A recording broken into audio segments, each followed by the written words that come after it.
지금 우리가 하나님과의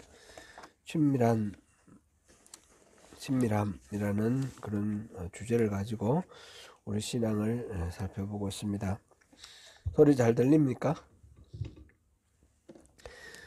네. 하나님께서 우리를 친밀함으로 초대했다 그랬습니다. 우리 일생 일대의 최고의 초대는 바로 하나님으로 부터 우리에게 온 그 초대가 그 가장 큰 초대죠. 인생 최고의 초대인데, 그렇게 하나님과 친밀함을 이루면 포도나무의 비유, 요한복음에서 예수님이 비유하셨듯이 예수님은 포도나무고 우리는 가지가 돼서 거기에 붙어 있으면 풍성한 열매를 맺는 그런 복된 삶을 살 수 있다 그랬습니다. 그런 삶을 우리가 갈급함을 가지고 구하라. 그와 동시에 하나님을 이렇게 친밀함으로 사귐과 아울러서 경외심을 가지고 하나님을 말홀히 대하지 말고 경외함으로 하나님 앞에 나아갈 때에 그 친밀함이 더욱 깊어진다. 친밀함과 경외함은 동전의 양면처럼 같이 이렇게 존재하는 거다. 그런 걸 봤습니다. 그런데 이러한 친밀함을 깨뜨리는 요소가 있다고 그랬습니다. 그건 자기중심적인 신앙입니다. 자기의 관점, 자기의 목적, 자기의 길, 이렇게 세 가지로 우리가 나누어서 봤습니다. 이러한 장애는 자기중심적인 장애, 이거는 하나님이 누구신지를 알게 되면 이게 극복이 될 수 있습니다. 하나님이 우리를 위해서 어떤 사랑을 베푸셨는지, 우리에게 있어서 하나님 어떤 분이신지 알면 그거는 이제 이 자기중심적인 거는 이제 내려놓아지는데, 그래서 하나님을 알고 하나님을 사랑하는 것, 이것이 우리 신앙의 가장 핵심이다. 그런 말씀을 우리 나눴습니다. 그래서 하나님을 알고 사랑하는 쪽으로 우리가 이제 가야 되는데, 인간의 본성은 타락한 이후부터 계속 하나님으로부터 멀어지려는 경향성이 있다는 거죠. 그 멀어지려는 경향성은 마음에서부터 하나님을 떠나는 겁니다. 하나님이 마음에서부터 우리가 하나님을 떠나게 되면 우리에게 징계를 주신다 그랬습니다. 징계는 우리를 망하게 하는 것이 아니라 우리를 다시 하나님 품으로 돌아오게 하기 위한 그런 은혜의 수단인데, 징계가 어떤 게 있습니까? 여러 가지 뭐 있겠지만 가장 대표적인 거로 기도가 우리가 기도를 드렸는데 기도가 하나님께 받아들여지지 않는 겁니다. 그 다음에 하나님 임재를 거두시는 거, 말씀의 기근을 보내시는 거, 영적인 눈이 어두워지는 거, 보호의 울타리를 거두시는 거, 죄의 결과를 충분히 감당하도록 하는 거, 이렇게 멸망하는 데까지 갈 수도 있습니다.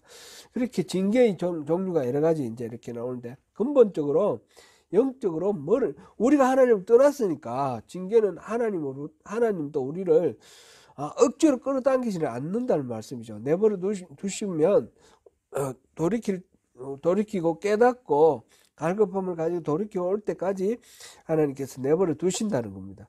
그랬을 때 이제 돌아와야지 되는데, 이 징계를 통해서 돌아가야 되겠다, 하나님께로 돌아가야 되겠다, 이런 생각을 하고 돌아오게 됩니다. 돌아오는 데는 이게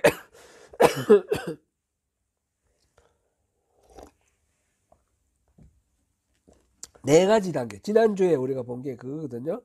네 가지 단계를 거친다. 이게 역대하 7장 14절 말씀 했습니다. 역대하 7장 14절은 내 이름으로 일컫는 내 백성이 그들의 악한 길에서 떠나 스스로 낮추고 기도하며 내 얼굴을 찾으면 내가 하늘에서 듣고 그의 죄를 사하고 그들의 땅을 고칠지라. 이게 이제 솔로몬의 성전 낙성식 후에 하나님이 임하셔서 약속해 주신 그 말씀인데, 곧 이게 이제 하나님을 떠났던 백성들이 하나님께 돌아오는 그런 과정입니다. 그런데 여기 이제 우리말하고 순서는 좀 다르다 그랬습니다. 우리말에서는 제일 먼저 그들의 악한 길에서 떠나, 이렇게 되어 있는데, 그들의 악한 길에서 떠나는 것은 원래 그 본문에 의하면 맨 나중입니다. 영어도 맨 나중으로 되어 있습니다. 그래서 그거로 원래의 그 뜻으로 돌아가면 스스로 낮추는 거, 겸비한 거, 그 다음에 기도하는 것, 하나님 얼굴을 찾는 것. 이렇게 가면 스스로 낮추고 기도하고 하나님 얼굴 찾으면 그 다음에 네 번째로는 뭡니까? 악한 길에서 떠나서 돌아가는 것. 이게 이제 온전한 기도입니다. 회개하고 막 눈물 흘리고 뉘우치고 이것으로 충분한 것이 아니라 길을 자기가 지금 가고 있는 이 길에서 돌이키는 것. 그것까지 가야지 이제 온전하게 돌아오게 되고 신앙의 본질로 회복하게 되고 하나님과의 깨어진 관계가 다시 이렇게 회복이 됩니다. 이제 이렇게 하나님께로 돌아갈 때에 가장 중요한 요소가 지금 그 세 번째가 뭐였습니까? 하나님 얼굴을 찾는다라는 거였습니다. 하나님 얼굴을 찾는다. 지금 한 석 달 됐나요? 넉 달 됐나요? 한글을 지금 요약을 했거든요. 머리 싹 들으죠? 머리 싹 들으시죠? 그러실 거라고 생각하고 저는.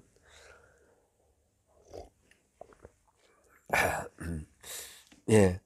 그러면 우리가 악한 길에서 떠나는 것을 지지할 수 있는 가장 큰 원동력이 하나님 얼굴을 구하는 삶인데, 하나님 얼굴을 구하는 삶, 이게 매일매일 우리 삶 속에서 이게 우리 신앙의 모습이 되어야지 우리가 그 신앙의 하나님과의 친밀함을 온전히 회복한 상태에서 누리면서 살 수 있다는 것입니다.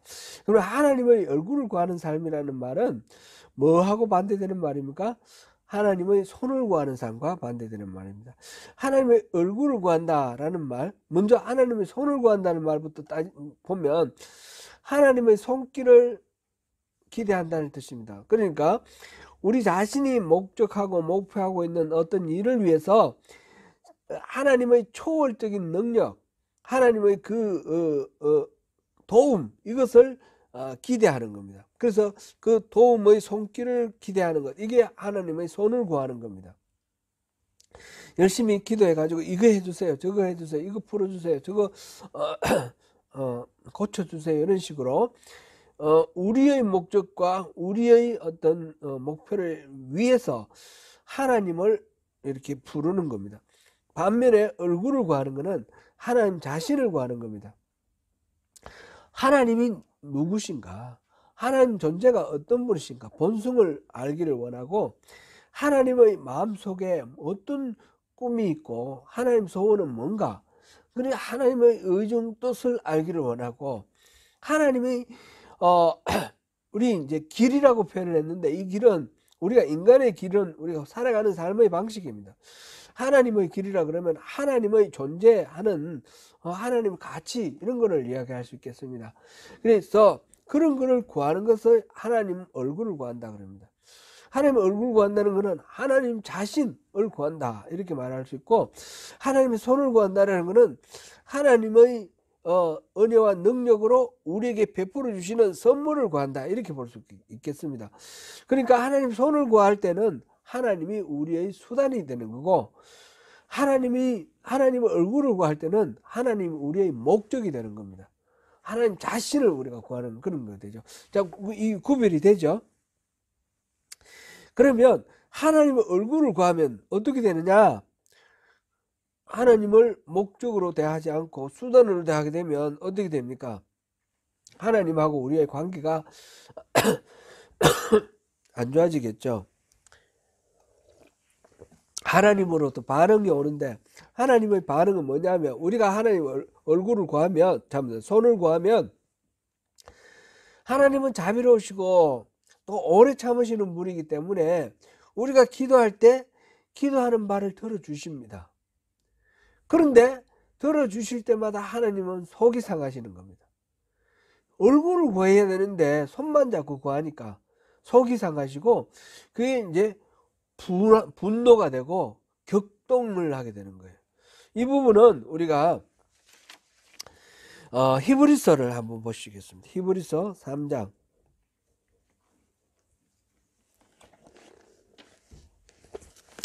7절부터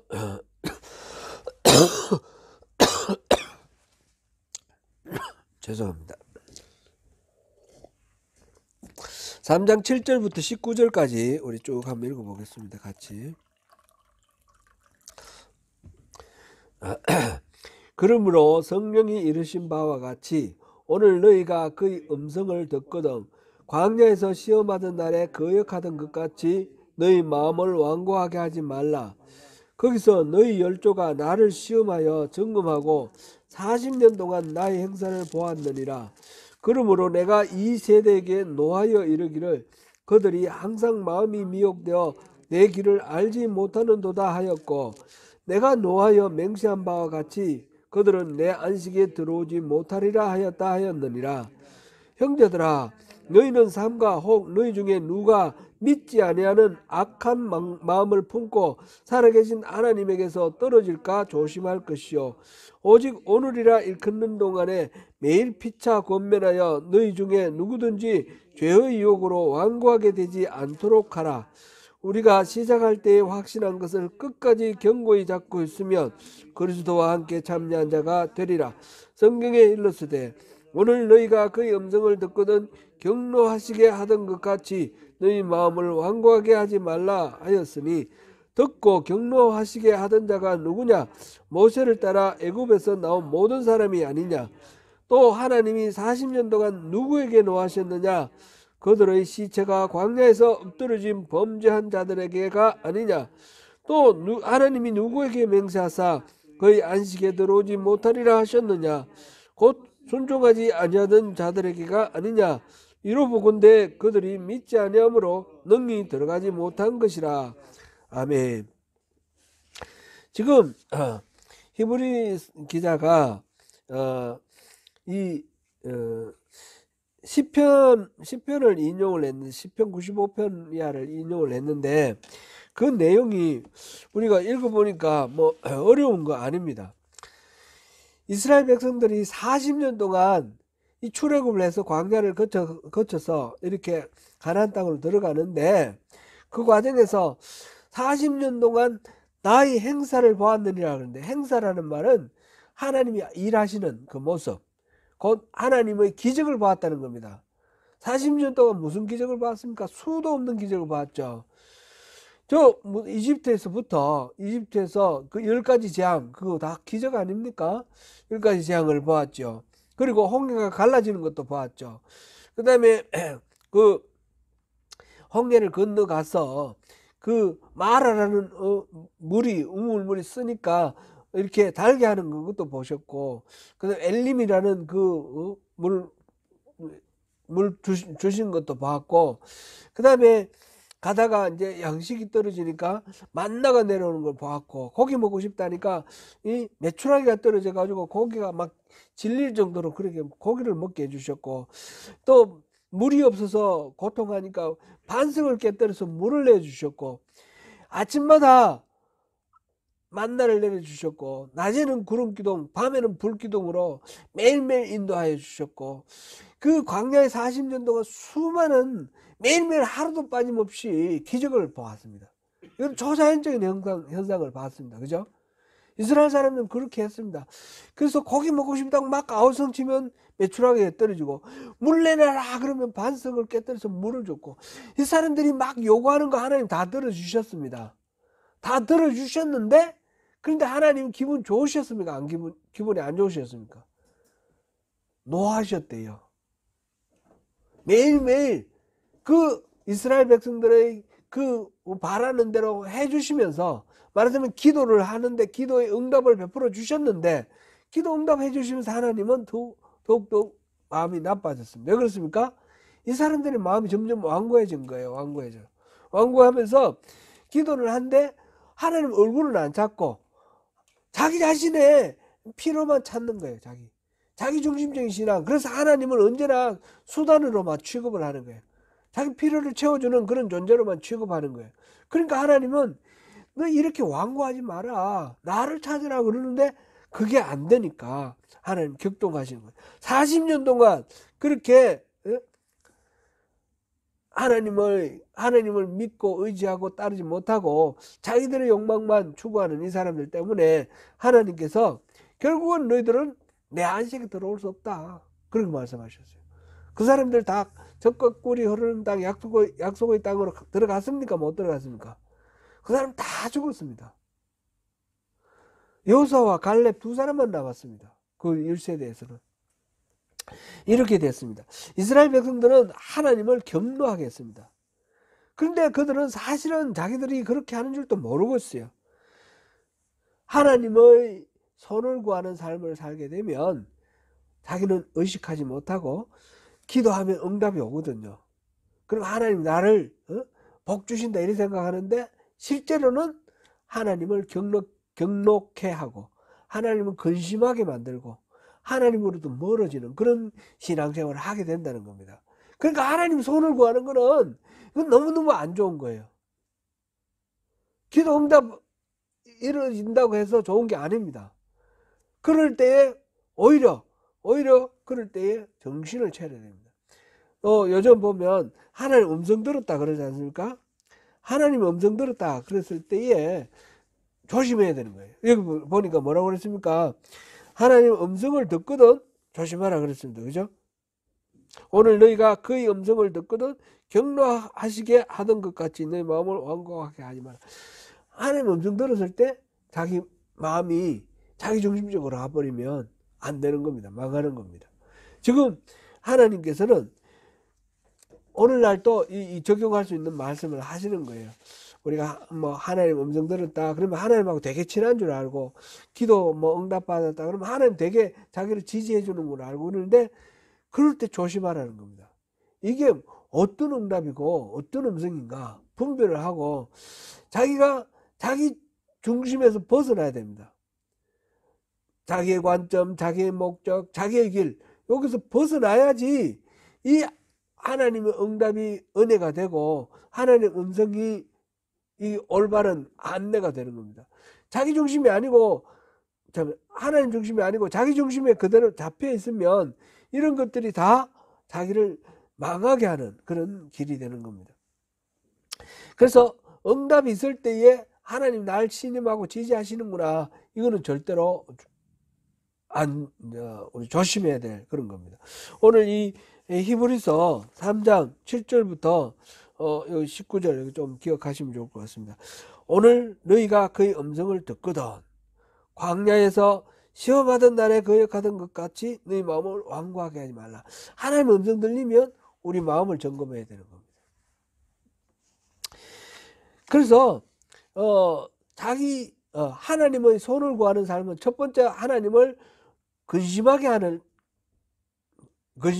그런 패단이 있다는 거죠. 두 번째로는 하나님의 손을 구할 때는 하나님의 길을 알지 못합니다. 하나님 길, 사람의 길 같으면 자기가 살아가는 삶의 존재 양식 이렇게 말씀드렸고 하나님의 길이라면 하나님의 가치관이라 이렇게 봐도 좋겠습니다. 하나님의 그 생각입니다. 하나님 생각. 하나님 평소에 어떻게 행동하시는지 그 패턴이 길인 건데 그건 하나님의 속마음인 거죠. 하나님의 길을 알지 못하기 때문에 그래서 이 히브리서에서 하나님을 노하게 했습니다. 10절에 보니까 히브리서 3장 10절에 보니까 그러므로 내가 이 세대에게 노하여 이르기를 그들이 항상 마음이 미혹되어 내 길을 알지 못하는도다. 하나님의 길을 알지 못하니까 하나님이 노하게 되는 거죠. 우리는 하나님의 길을 따라야 됩니다. 우리 나름대로 열심히 뭔가 목표를 정해놓고 열심히 일하면서 하나님 도와주세요 이게 아닙니다. 하나님이 보여주시는 길을 따라서 열심히 그렇게 살아가야 됩니다. 시편 86편 11절 제가 읽어드릴게요. 이 다윗의 시인데 여호와여 주의 도를 내게 가르치소서 내가 주의 진리에 행하오리니 일심으로 주의 이름을 경외하게 하소서. 지금 두 가지를 다윗이 구하는데 하나는 주의 도가 이게 주의 길입니다. 하나님의 길. 그리고 내가 주의 진리를 행하오리니 일심으로 주의 이름을 경외하는 일심의 상태, 나누어지지 않는 마음. 그런 하나님의 길과 나누어지지 않는 마음, 이 두 가지를 지금 구하고 있습니다. 우리가 뭔가 하나님 일을 할 때 순전한 마음, 순수한 마음, 다른 욕심이 없으면서 하나님을 향해서만 열정적으로 하면 되겠지 생각하는데 그건 안 된다는 거죠. 주의 길을 알아야지, 이 두 가지가 병행되어야지 하나님께서 기뻐하시는 겁니다. 그래서 우리가 하나님의 손을 구할 때는 이 중요한 하나님의 글을 알 수가 없다는 겁니다. 이거는 하나님 얼굴을 구할 때 성령님께서 조명해 주실 때에, 그럴 때에 하나님의 길을 알 수가 있습니다. 하나님 얼굴을 구할 때 이거는 하나님 성령님이 비춰 주십니다. 우리가 그 성경 연구하고 묵상하고 이런 거 다 중요합니다. 신학적인 어떤 뭐 그런 기초 이런 것도 중요한데, 가장 중요한 거는 하나님의 자비와 은혜죠. 그래서 성령으로 이렇게 비추어 주시는 조명, 그게 중요하죠. 그래서 하나님을 구한다, 하나님의 얼굴을 구한다라는 걸 바로 성령 충만함을 구하는 것까지, 이런 게 해당되겠습니다. 그 다음에 이제 이 하나님의 손을 구할 때는 첫 번째 뭐였습니까? 하나님을 근심케 한다. 두 번째는 뭐였습니까? 하나님의 길을 알지 못한다 그랬는데, 그 밖에 이제 보면 불신앙 이런 게 가득해지고, 그 다음에 세상에 대한 사랑, 이게 강하게 남아있다라는 거. 기독교인이 되고 신앙인이 되었는데, 그런데 그 살아가는 삶을 보니까 세상에 대한 사랑이 가득한 거예요. 열심히 기도하고 열심히 봉사하고 열심히 섬기는데, 그 목적이 다 하나님이 내게 이 세상에 살아가는 동안 내가 원하는 것들을 많이 해달라고, 그런 목적으로 신앙생활을 한단 말이에요. 그러면 이거는 하나님하고 상관없는 거예요. 이거는 신앙생활 잘못하는 겁니다. 그리고 그런 의미에서 하나님이 인도하시는 길로 따라가지 않습니다. 자기 원하는 대로 갑니다. 순종이 없습니다. 근데 요 나머지 부분들은 뭐 그 정도로 하고 넘어가는 게 좋을 것 같습니다. 우리가 여러 번 여기저기서 또 부딪히는 문제들이니까 가장 중요한 거 두 가지만 우리 봤습니다. 하나님의 마음을 환하게 만드는, 근심하게 만드는 것하고, 그러면서 하나님의 속에 있는 하나님 의중 이런 걸 알 수가 없고 하나님 길을 알 수가 없다는 거, 이 두 가지입니다. 그러므로 우리는 하나님의 얼굴을 구하는 삶을 살아야 됩니다. 하나님의 손을 구하는 것은 우리 절대로 버려야 되는 그런 것이고, 하나님 얼굴을 구하는 삶을 살아야 되는데, 하나님 얼굴을 구할 때에 하나님 자신이 어떤 분인지, 하나님의 의중이 뭔지 이걸 알아가는 것이 바로 하나님을 아는 삶이죠. 우리가 안다라고 말할 때 인포메이션이 아니라 인격적인 관계라고 그랬습니다. 그렇게 할 때에 친밀함이 생기고, 그 다음에 하나님이 마음속에 품고 계시는 하나님 소원도 알게 되니까, 하나님이 그 기뻐하시는 게 뭔지 아니까 그 일을 하게 되면 우리가 하나님의 동력자의 삶을 살 수 있는 거죠. 이게 이제 하나님 얼굴을 구하는 삶에서 나타나는 첫 번째 효과, 곧 친밀함이 생긴다라는 겁니다. 왜냐하면 그렇게 할 때에 하나님의 길을 알고 그 길을 따라 행하기 때문입니다. 우리가 오늘 본문을 읽은 게 출애굽기 33장 1절부터 16절까지 읽었는데, 아까 보니까 9절부터 보니까 모세가 회막에서 들어가서 하나님과 대화를 나눕니다. 그죠? 그럴 때에 구름 기둥이 내려와서 회막문에 서고 여호와께서 모세와 이야기를 하는데, 마치 사람이 친구들과 얘기하는 것처럼 그렇게 다정하게 모세와 하나님 사이에 이런 대화가 일어나는 겁니다. 이거는 하나님 자신을 구할 때, 하나님 얼굴을 구할 때, 하나님의 길을 구할 때에, 그럴 때 하나님이 그렇게 나타나 주시는 겁니다. 그렇게 할 때에 진정한 믿음이 있고 하나님이 영광으로 임해 주시는 것입니다. 그러면 우리가 하나님의 얼굴을 구하는 가운데서 하나님이 허락하시는 그 친밀함을 우리 출애굽기 33장 우리 한 번 더 보겠습니다.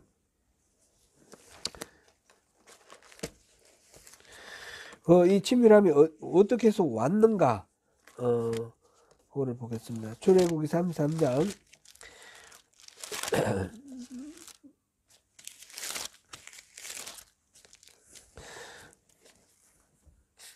이제 9절부터 아까 11절까지 말씀드렸는데 그 사람이 자기 친구와 더불어서 대화하는 것처럼 하나님께서 모세와 호에마서 말씀하셨다 그랬습니다.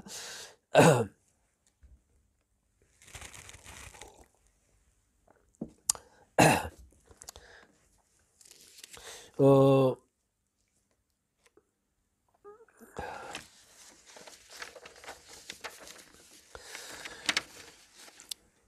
12절 13절 한번 읽어보겠습니다. 12절 13절 시작. 모세가 여호와께 아뢰되 보시옵소서 주께서 내게 이 백성을 인도하여 올라가라 하시면서 나와 함께 보낼 자를 내게 지시하지 아니하시나이다. 주께서 전에 말씀하시기를 나는 이름으로도 너를 알고 너도 내 앞에 은총을 입었다 하셨사온즉 내가 참으로 주의 목전에 은총을 입었사오면 원하건대 주의 길을 내게 보이사 내게 주를 알리시고 나로 주의 목전에 은총을 입게 하시며 이 족속을 주의 백성으로 여기소서. 아멘. 지금 이 이야기가 지금 어디서 32장부터 이렇게 나오는 걸 우선 잠깐만 한번 보시죠. 모세가 시내산에 올라가서 십계명을 받는 동안 40일이 걸리니까 이 밑에 있던 사람들이 모세가 안 오니까 큰일 났다 걱정이 되는 거예요. 죽었는가 뭐 어찌 됐는가 왜 이리 소식도 없냐 그래가지고 불안하니까 자기들을 인도했던 인도자 모세가 없으니까 뭔가 기댈 어떤 언덕이 필요한 거예요. 그래서 황금 송아지를 만들었습니다. 그러고는 그 황금 송아지를 우리를 애굽에서 끌어낸 그 하나님이다 여호와다 그러면서 그 황금 송아지 앞에서 막 축제를 하는 거예요. 하나님께서 그걸 보고 너무너무 노하셔서 모세를 내려 보냈습니다. 모세가 내려와서 보니까 난리가 나서 그들을 이제 혼을 내시고 그 다음에 이제 하나님과 모세 사이에 이제 다음 단계에 대한 이야기를 나누시는데 지금 하나님께서 뭐라고 하셨습니까? 아까 33장 1절부터 보니까 내가 너희 조상 아브라함과 이삭과 야곱에게 약속했던 그 젖과 꿀이 흐르는 땅 그곳에 지금 7 부족이 있는데 내가 사자를 보내서 그 7 부족들을 다 청소해 주겠다. 그러니까 내가 약속했던 그 가나안 땅으로 너희들 올라가라. 그렇게 말씀하시는 거예요. 약속한 땅으로 올라가라. 그런데 3절에 보니까 나는 너희와 함께 올라가지 아니하리니 이렇게 말씀하셨어요. 나는 안 가겠다 그러신 거예요. 그러니까 모세가 지금 이야기하는 것이 하나님이 우리를 올라가라 했는데 우리와 함께 갈 자를 내게 지시하지 않았다. 그러니까 하나님의 사자, 하나님의 임재가 함께 안 했다라는 거예요. 그렇기 때문에 이거 뭐 어쩔 수가 없습니다. 내게 주의 길을 보여주십시오. 그게 이제 13절에 내게 주를 알리시고 원하건대 주의 길을 내게 보이사 내게 주를 알리시고 나로 주의 목전에 은총을 입게 하시며 이 족속을 주의 백성으로 여기소서. 우리만 올려보내지 말고 주의 길을 알게 하시고 주의 은총을 베풀어 주십시오. 이렇게 말하는 겁니다. 지금 그러니까 모세가 하나님께 구한 것은 뭡니까? 한마디로 말해서 주의 길입니다. 모세에게는 주의 길을 보여주셨다는 겁니다. 지금 그랬는데 그 이유는 모세가 주의 길을 구했기 때문에. 이걸 이야기하기 위해서 한 군데 더 찾아봐야 되겠네요. 시편 103편. 시편 103편 7절 한번 보겠습니다.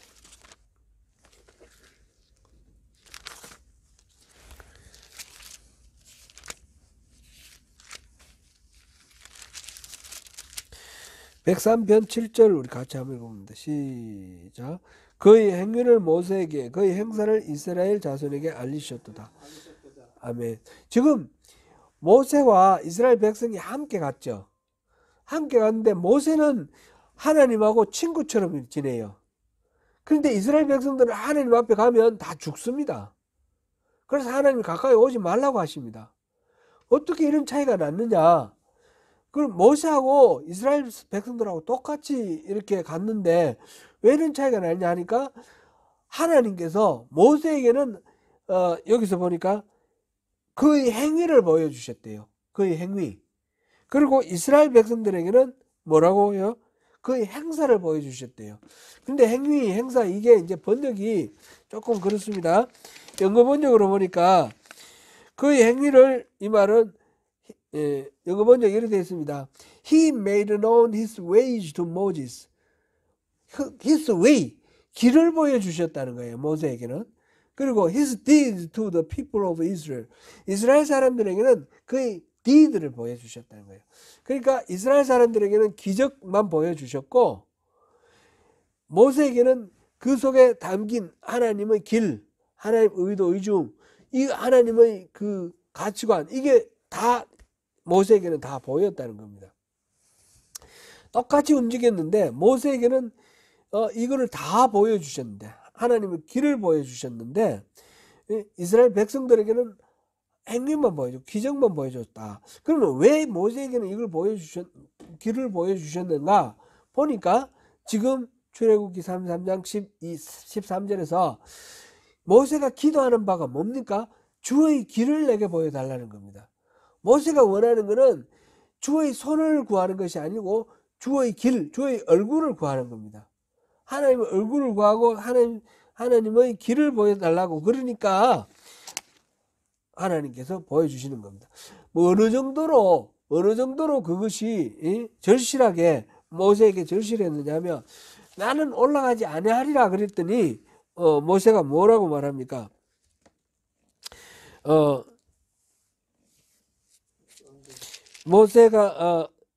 15절 모세가 여호와께 아뢰되 주께서 친히 가지 아니하시려거든 우리를 이곳에서 올려보내지 마옵소서 이렇게 했어요. 이곳은 어딥니까? 광야입니다. 광야. 그죠? 주님이 같이 가지 아니하시려거든 우리는 이 광야에서 할래요. 젖과 꿀이 흐르는 땅, 하나님이 같이 가시면 좋지만 하나님이 같이 가시지 아니하시면 우리 그냥 광야에서 할래요. 이렇게 모세가 하나님 자신을 구하는 겁니다. 하나님께서 모세와 이스라엘에게 약속한 것은 젖과 꿀이 흐르는 땅인데 모세는 그게 젖과 꿀이 흐르는 땅을 구하는 것이 아니라 하나님의 임재를 구하는 겁니다. 하나님의 길을 구하는 것이고 하나님 같이 가는 것을 구합니다. 그렇게 구하니까 오직 하나님만을 유일한 목적으로 바라는 그런 모세, 이거를 구하니까 하나님께서 그 모세에게 길을 보여주시고 하나님 자신이 임재해 주시고 하나님의 속을 다 알려주시는 겁니다. 그러니까 모세는 하나님과 친구처럼 지낼 수가 있는 것이고 이스라엘 사람들은 항상 하나님이 어렵고 두렵고 무서운 그런 상태로 남아있고 결국은 어떻게 됐습니까? 이스라엘 사람들은 계속 손만 구하다가 하나님의 진노함을 입게 되는 거죠. 이거는 다윗도 그렇게 살았습니다. 다윗 시편 27장 한번 보겠습니다. 시편 27장 27장 4절 같이 읽어봅니다. 제가 가진 성경으로 820쪽입니다. 구약 820쪽 시편 27편 4절 시편은 장이라 안 그러고 편이라 그러죠. 27편 4절 같이 읽습니다. 시작. 내가 여호와께 바라는 한 가지 일 그것을 구하리니 곧 내가 내 평생에 여호와의 집에 살면서 여호와의 아름다움을 바라보며 그의 성전에서 사모하는 그것이라. 아멘. 지금 다윗이 일평생의 어떤 목표를 생각하고 하나님께 구하는 게 있는데 그거는 뭘 해주세요가 아니라 내가 여호와의 집에 살면서 여호와의 아름다움 바라보면서 성전에서 하나님을 사모하는 그거예요. 하나님을 사모하는 것.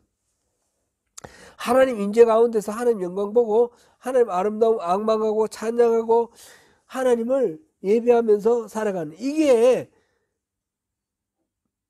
다윗의 평생의 소원이다. 그런 걸. 그러니까 하나님께서 다윗을 너무너무 좋아하시는 거죠. 다윗이 바라는 것은 하나님 주시는 선물이 아니고 하나님 자신이라는 겁니다. 우리가 자녀가 어릴 때 예를 보면 어디 이제 출장 갔다가 돌아와서 과자 같은 거 선물로 주면 아빠가 과자 선물 주는 거 좋아하고 과자 싹 낚고채서 가서 좋아라고 먹지만 그 과자만을 만약 탐한다 치면 관계 없잖아요. 그죠? 아버지하고 자녀하고의 관계가 성립이 안 되죠. 그 과자를 주는 아버지가 진짜 좋은 우리가 구할 바 아니겠습니까? 하나님 손에 달린 여러 가지 선물이 중요한 것이 아니라 하나님 자신 얼굴을 구하는 그런 삶을 살자라는 겁니다. 이게 이제 모세의 삶이었고 또 다윗의 삶이었고 한 군데만 더 보겠습니다. 바울의 삶입니다. 이거는 제가 읽어드리겠습니다. 고린도전서 2장 2절 내가 너희 중에서 예수 그리스도와 그가 십자가에 못 박힌 것 외에는 아무것도 알지 아니하기로 작정하였습니다. 바울은 이제 앞으로 뭐만 추구한다고요? 십자가에 못 박히신 예수 그리스도와 이 십자가에 못 박히신 사실 이것만 알겠대요. 바울의 이 삶에 대한 의지 표현을 좀 더 잘 표현한 데가 빌립보서가 있습니다. 빌립보서 한번 보겠습니다. 빌립보서를 같이 찾아보겠습니다. 빌립보서 3장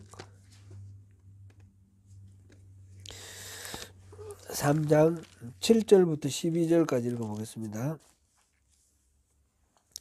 3장 7절부터 12절까지 시작. 그러나 무엇이든지 내게 유익하던 것을 내가 그리스도를 위하여 다 해로 여길 뿐더러 또한 모든 것을 해로 여김은 내 주 그리스도 예수를 아는 지식이 가장 고상하기 때문이라. 내가 그를 위하여 모든 것을 잃어버리고 배설물로 여김은 그리스도를 얻고 그 안에서 발견되려 함이니 내가 가진 의는 율법에서 난 것이 아니요 오직 그리스도를 믿음으로 말미암은 것이니 곧 믿음으로 하나님께로부터 난 의라. 내가 그리스도와 그의 부활의 권능과 그 고난에 참여함을 알고자 하여 그의 죽으심을 본받아 어떻게 해서든지 죽은 자 가운데서 부활에 이르려 하노니 내가 이미 얻었다 함도 아니요 온전히 이루었다 함도 아니라 오직 내가 그리스도 예수께 잡힌 바 된 그것을 잡으려고 달려가노라. 아멘. 바울은 자기가 간절히 얻고자 하는 데가 하는 것이 뭡니까? 그리스도를 얻고 그 안에서 발견되려 한다. 8절 끝에 그렇게 나왔습니다. 간절히 그리스도를 얻기 위해서 자기가 그동안에 유익하게 생각했던 거, 자랑으로 생각했던 거 이런 것들을 다 뭐로 여긴다고요? 해로 여긴다. 배설물로 여긴다. 이때까지 바울은 사실상 바리새인 중에서도 아주 유력한 그 가문에 아주 촉망되는 젊은이였어요. 가말리엘 문화라고 그랬는데 뭐 요즘 식으로 치면 학교는 뭐 하버드 출신이다 이 정도 뭐 쉽게 얘기하면 그런 식이죠. 가말리엘이라는 사람이 아주 그 유대교 랍비 중에 최고의 그런 랍비거든요. 그 문화에서 배웠다는 거예요. 그 문화에서 배워가지고 말하자면 출세할 수 있는 그런 상황이에요. 그렇게 자기는 뭐 베냐민 지파라 그랬어요. 베냐민 지파는 왕족 아닙니까, 그죠? 베냐민 지파 8살에 태어난 지 8일 만에 할례를 받았다 그랬습니다. 유대인 중에 아주 핵심 유대인이라는 걸 드러냈고 그렇게 모든 것들을 자랑을 할 만한 그런 것들이 있었는데 그 모든 것들을 이제는 자랑으로 여기지 않고 해로 여기고 배설물로 여긴다 그랬습니다.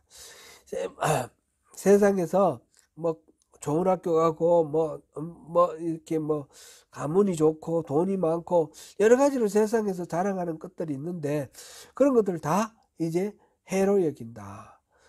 배설물로 여긴다. 그런 겁니다. 왜냐하면 그 모든 것들은 그리스도를 알고 그리스도를 자기가 이렇게 취하는데 자기가 그리스도에게 사로잡히는데 오히려 걸기적거리기 때문에 그런 것들은 중요하지 않게 생각한다는 겁니다.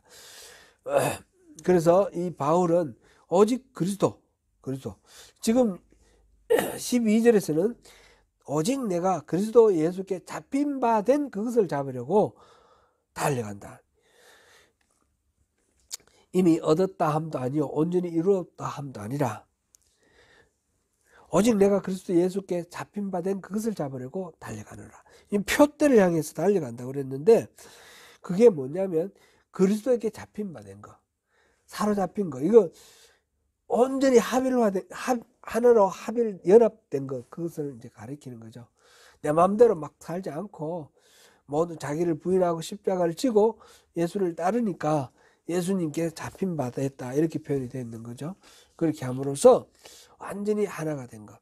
이것이 이제 바울 사도의 목표입니다. 그래서 지금 모세가 그랬고 다윗이 그랬고 바울이 그랬습니다. 우리 또한 그렇게 살아가는 것이 가장 가치 있는 것입니다. 하나님의 손에 들려있는 선물이 아니라 하나님 자신, 하나님 성품, 하나님의 길, 하나님의 의중, 의도, 이런 것들을 우리가 추구하고 그 하나님 뜻을 기쁘게 해드리는 것을 위해서 우리가 열심히 살아갈 때에 하나님께서 우리 안에 많은 열매를 맺어주신다는 것입니다. 사랑하는 성도 여러분, 하나님 얼굴 구하는 삶은 하나님 자신을 구하는 삶입니다. 하나님을 알고 사랑하는 것이 유일한 소망이 되는 것이 하나님의 얼굴을 구하는 삶입니다. 이는 지속적으로 구해야 합니다. 여기서 초점이 벗어나면 하나님과의 친밀한 교제도 잃게 됩니다. 꾸준한 하나님 얼굴을 구하는 삶을 통해서 하나님과의 친밀한 사랑의 관계를 회복하여서 그 안에서 하나님을 사랑하는 그 사랑 안에서 능력 있는 그리스도인으로 승리하시는 저와 여러분 되시기를 축원합니다.